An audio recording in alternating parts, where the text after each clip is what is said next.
పరిణామాలన్నీ కూడా దానికి అనుకూలంగా ఉన్నాయి.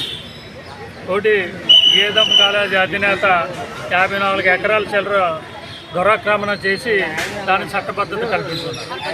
నిన్న కాక మొన్న అయ్యన్న పాత్ర స్పీకర్ అయ్యుండి దళిత డప్పులు కొట్టే వ్యక్తిని లాగి చెంప మీద కొట్టాడు.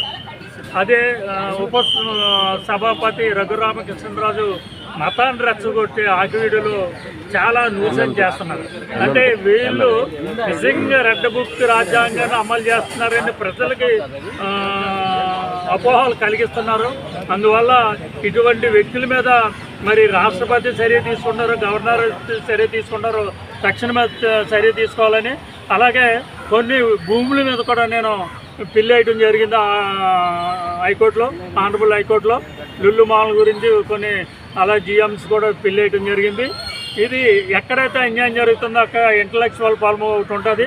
అలాగే వైఎస్ఆర్సీపీ లీగల్ సెల్ తరపున కూడా మేము ప్రజలకి ఎక్కడైతే అన్యాయం జరుగుతుందో అక్కడ మేము ఉంటామని తెలియజేస్తూ, అలాగే నిన్న కాక మొన్న గాజువాకలో ఒక దళిత మహిళల్ని నావీ ఉద్యోగి ముక్కలుగా కోసి ఫ్రిడ్జ్లో పెట్టి చేసిన సంఘటనలు చాలా సమాజానికి తలదించుకున్నట్టుంది.